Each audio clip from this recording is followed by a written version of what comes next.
Hey guys, BBD here, and doing Legacy this time, and I'm playing the deck that won the last SCG Open Dallas. It looks to be like the love child of Blue-White Miracles and Stoneblade. Kind of hybridizes the two decks, and I actually like this deck a lot. I think it has a lot of awesome things going for it. So I'm going to talk about a lot of the cards that are in here. I'm going to start out with the mana base.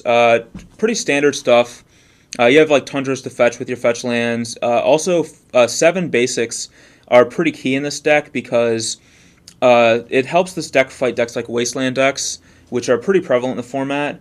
And it's pretty key to be able to fight those kinds of decks with a deck like this because you need to draw a lot of mana. You need to be able to cast Terminuses, Entreat the Angels. Sometimes you want to hard cast Force of Will or Batterskull.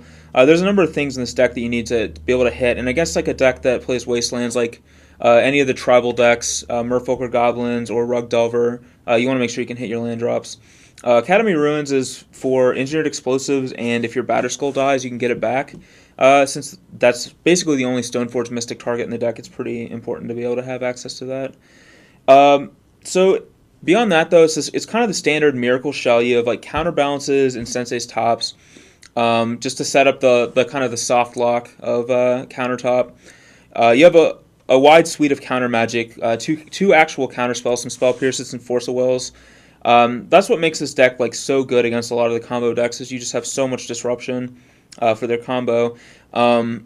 These cards probably are not going to be very good for me today playing against goblins, but with decks like this, there's always going to be some overlap, some cards that just aren't that great in the matchup. Brainstorm's just the best card in Legacy. Always play 4 of those. We have 4 Wrathsmane. We have 1 Supreme Verdict and 3 Terminus. And I like this split a lot because Supreme Verdict is pitchable to Force of Will for 1, and you don't always have the luxury to set up a Miracle and Terminus. You don't always have a top or a Jace or a Brainstorm to control the top of your deck. So having access to a Wrath for 4 instead of 6 is pretty key. And Detention Sphere as well is like good against a variety of cards. It's just O-Ring half the time, which is playable, but some of the times like it hits like 12 Goblin tokens from a Storm deck, and that's really key. And then Swords of Plowshare is just the best removal spell in the format. And Engineered Explosive is a card that I really like a lot in Legacy right now, especially with Academy Ruins. As for the creatures, we have a Snapcaster and a Vendilion Click, or just kind of value creatures. And then Vendilion Click's also good for counterbalance because it's another 3 with Detention Sphere. So 3 is actually the hardest number to hit on a lot. And with Entreat, Vendilion Click, and Detention Sphere, we have 3 threes, so we can actually counter 3s with our counterbalance sometimes. And then Jace the Mind Sculptor is just as powerful as advertised. But I'm really excited to play this deck out and see how it goes. I like the mixture between having the Stoneforge plan, which is tough for a lot of decks to beat, as well as like the Miracle plan, which is tough for other decks to beat. So it kind of hedges in a lot of different ways. So this is the main deck, and I'm going to talk a bit about the sideboard. So here's the sideboard. There's one noticeable absence from it, which is a single Squire. I like to put in the sideboard all my Legacy decks, just as a 4th Stoneforge Mystic generally. It's just a pretty strong card overall, but even without that, let's talk about some of the choices here. Path to Exile is just another Swords to Plowshares against aggressive decks. Card's very good, and I honestly would like a second one because I think some of the aggressive decks could be a bit of a problem sometimes.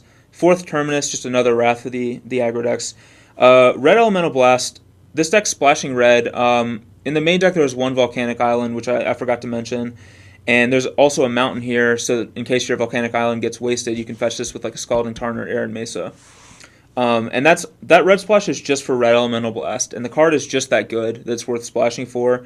Against any kind of a mirror match, any blue deck, any combo deck that's playing blue, which is pretty much all of them, just a 1 mana counter anything is just extremely powerful, worth splashing for. 3 different cards that hate graveyards here.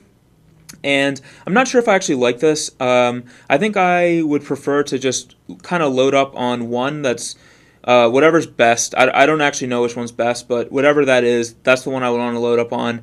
It's good to hedge a little bit with 2 different ones, but I probably wouldn't do 3 different ones. This card's really interesting. I've never seen this card played in Legacy before, but it's actually really sweet. What Venser can do is he can counter a spell, or bounce a spell back to his owner's hand, or bounce a permanent back to his owner's hand. And the sick thing with him is the combo with Caracas in the main deck. You can bounce your Venture over and over again and just replay him, and that's just like a real beating against other control decks, just to have access to a Venture every single turn if you need to. Another Vendilion Click's good against control decks, combo decks.